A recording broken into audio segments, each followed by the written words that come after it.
Еве зошто мојот прв бизнис пропадна, а истата оваа грешка моја, која што јас ја правев во минатото, 9 од 10 предприемачи несвесно ја прават. Но пред да ти го покажам проблемот и решението, доколку првпат ме гледаш, јас сум Александар Кочевски, инаку сум бизнес ментор и сум автор на првиот во Македонија бизнес мастермајнд програм. За да се претплатиш како би добивал секогаш навремено вакви видеа или слични, немој да заборавиш да се претплатиш на мојот канал. А сега ајде да го погледнеме твојот бизнис од еден поинаков ъгол. Во секој еден бизнис имаме најмалку 3 сегменти. Јас нема да комплицирам, но сите овие што ги гледаш со зелено, тоа се 3 различни сегменти кои што буквално секој еден бизнис ги има. Дали се бавиш со продажба, дистрибуција, производство, дали имаш онлайн бизнис, офлайн бизнис, ваков бизнис, таков бизнис. Буквално секој еден бизнис ги има овие 3 основни гранки. Најчесто луѓето ми велат: "Абе Александар, знаеш, мојот бизнис е специфичен. Моите клиенти се специфични, моите вработени се специфични." Драг мој пријател, нема специфичен бизнис, нема специфични вработени, буквално секој еден бизнис ги има овие 3 сегменти, а тоа е маркетинг и продажба, производство или оператива, финанси и администрација. И сега, каде јас грешев несвесно и каде кога оваа вежба ја правам со предприемачите, буквално викаат: "Како за ова никогаш не ми текнало." Кога ќе ги прашам: "Океј, еве да земеме на пример едно име Pero. Pero, дали си кој е собственик на твојата фирма?" Па вели: "Јас сум." "Кој е раководител?" Па вели: "Јас сум." Океј, еве, ќе те ставиме како раководител. Супер.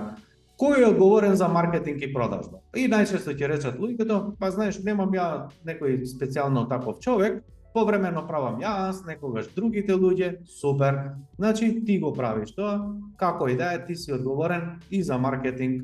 Супер. А кој се грижи за продажба, кој комуницира со луѓето, кој продава?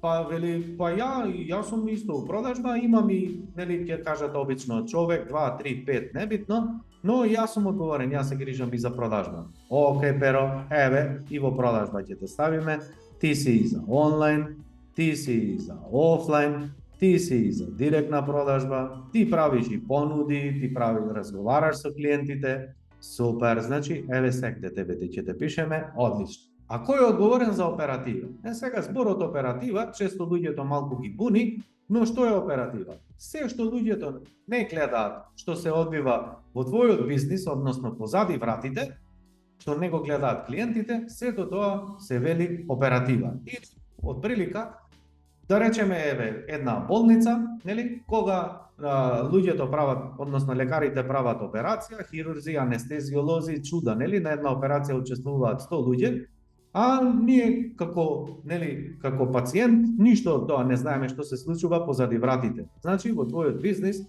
тоа може да значи производство, не знам, на мебел, може програмирање, може сервисирање, може сето ова заедно, небитно. Значи повторно доаѓаме до истиот заклучок, дека колку и да е твојот бизнис различен, секогаш имаш оператива. И кога ќе прашам: "Океј, кој е одговорен за производство?" Кој ќе каже: "Па немам ја специјално некој човек, ја еве го водам и производство." Океј, еве затоа ќе те пишеме и тебе, Pero, овде. И сега кога имам архитекти, проектанти, машински инженери и останато, кој ќе прашам: "Супер, а кој прави нацрт, кој прави проектирање?" Вели: "Па јас сум за тоа." Океј, значи ти проектираш. И ќе кажат: "Па имам уште еден, уште двајца и тројца, ама морам да помине низ мене тоа, сето тоа јас да го одобрам.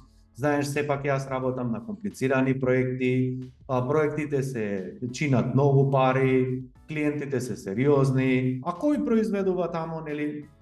Кој се бави со производство и останато?" Па имам 2, 3, 5, 10 луѓе, небитно. Супер, а кој ги контролира нив, кој ги организира, кој ги координира, кој ги надгледува, кој им дава работа и останато? Па кому да му дадам ја да работам? Морам јас тоа да работам.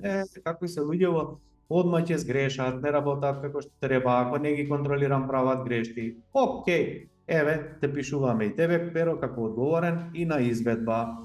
Добро, Pero, а кога ова ќе го произведете, без разлика што е, кој извршува монтажа, дистрибуција и ќе каже, нели, па, знаеш како е, ние сме мала фирма, па морам и јас да се грижам за достава, за испорака, јас комуницирам со луѓето, добро, pero, значи тебе ќе те ставиме и во дистрибуција, ти носиш роба повремено, нели?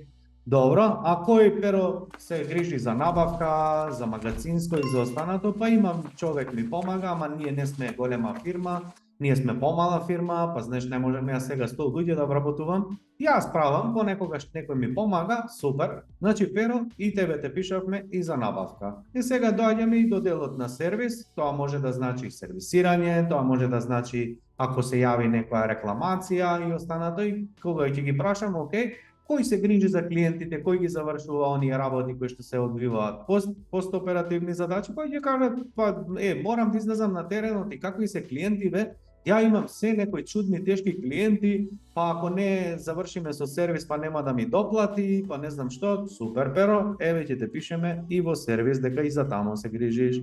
Одлично. И сега доаѓаме до следната гранка, а тоа е финанси и администрација. Сега, кога ќе ги прашам, окей, pero финанси интерни, кој се грижи за финансите, па тоа, види, морам јас. Или, каде што имаме брачен партнер кој што учествува во бизнисот, најчесто тоа е еден од брачните партнери, па ќе каже, сопругата ги тера финансиите или сопругот ги брка финансиите, што значи дека и pero ќе го пишеме во овој случај дека е одговорен или ти директор на сектор финансии. Добро, ќе кажат дека имаме надворешно сметководство, супер, еве едно место да не те пишам, но морам пак да те пишам pero, и затоа што ти сам носиш промет, сам одиш во книговодство, па документи, па не знам што, супер. Кога ќе ги прашаме документација и остава, па морам јас се да прегледам, тоа највеќе не сакам да работам, ама знаеш морам да прегледам јас и останато, супер pero, еве ќе те пишеме и тамо. И, драги мои, ако може да погледнете како изгледа еден класичен бизнис, еве како изгледа. Pero како собственик на компанијата е буквално вклучен во секоја една задача. Ако ние работиме ако држиш 10 работни позиции, и јас, и ти, и сите луѓе на светов имаме само 24 часа. Нашето тело е ограничено. Ние не можеме да се поделиме на 10 функции, на 10 работни места одеднаш. Тоа значи дека најголем дел од предприемачите обавуваат 10% од една задача, 5% друга задача, 2% трета задача, 20% друга задача. Или ти тоа ти значи дека никаде не даваш фокус јасен 100% само на една работа, кога немаме јасен фокус, а нашиот мозок сака јасен фокус на една работа. За да влеземе во креативна состојба, да можеме да пронајдеме соодветни решенија, долгорочни план и никогаш да не ни се вратат проблемите назад, тоа значи дека ние треба да работиме на една задача, да се фокусираме на едно место, колку повеќе длабински одиме во таа задача, толку по-добри решенија ќе пронајдеме. Тоа значи дека ако имаш проблем со продажба, не можеш да ја решиш продажбата, гледајќи на продажбата со само 2-3% во текот на денот. Не можеш да ги решиш оперативните задачи, доколку ти во текот на денот посветуваш само 5-10% и размислуваш на сето тоа. А најголема вистина е дека најголем дел од предприемачите, па веќе се насекаде низ цела фирма помалку, ретко кој има време да застане и да планира што денес јас ќе работам. Која е моја клучна задача? На што ќе се фокусирам денес? На што ќе се фокусирам следнава недела? Кои се мои приоритети за следниот период? И буквално да застане чекор по чекор да ги решава задачите. И сега каде е решението?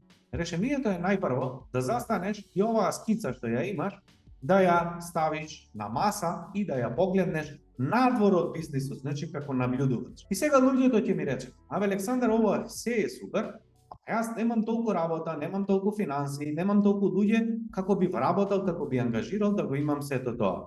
И па немам финанси за да вработам, а оние кои што имаат финанси ќе речат, па не можам да најдам одма, не знам, менаџерски кадар, што значи секогаш кога и да размислуваме за нешто што ние ќе најдеме и една причина зошто да не го решиме тој проблем. Значи прв чекор е размисли за сето ова што ти го зборувам, провери кои луѓе ти се достапни, запиши ги конечно еднаш други имиња на тоа место и што е поентата? Па поентата на бизнисот не е ти да бидеш во оператива, не е да бидеш лепа брена или да бидеш балерина да скокаш од бизнис во бизнис, од сектор во сектор, туку твојата клучна улога е да поставиш систем, да поставиш организацијска структура, како што беше шемата претходна, и да ангажираш клучни луѓе кои што ќе го водат твојот бизнис, што значи 100% професионалец во продажба, 100% кој што ќе ја води оперативата, 100% кој што ќе се грижи за финансиите, 100% ти да се посветиш на клучните задачи кои што ги бара секој еден бизнис, а не да бидеш вклучен во оператива. Буквално, кога и да ја направам оваа вежба со предприемачите кои што доаѓаат на мастермајнд програма, буквално им е потребно месец, два, највеќе 3 да излезат од оператива, да ги ангажираат клучните луѓе, нивниот бизнис да добие трансформација, да имаат повеќе слободно време, да не им звонат телефоните но постојано, да излезе од работа со листата чек, завршил, со чувство дека завршил работа, да кога ќе излезе од работното место да не излезе со грижа, со нервоза, со чувство на недовршени работи, туку напротив да излезе дека имал 3-4 работни задачи, 100% се фокусирал, 100% ги завршил тие задачи и кога ќе излезе од работно место, буквално умот, работнички, предприемачки или како и да е улогата на предприемач, да ја остави тамо и да се врати подоцна на приватните задачи. Се надевам дека ова видео ќе ти послужи. Доколку е така, не заборавај да се претплатиш на мојот YouTube канал и под ова видео, доколку се уште не си наоѓаш на ньюслетерот, кликни, претплати се како навремено би добивал месечни и неделни известувања за сите бесплатни обуки тренинзи кои што ги правам за луѓето кои што се наоѓаат на ньюслетер. Поздрав и се гледаме.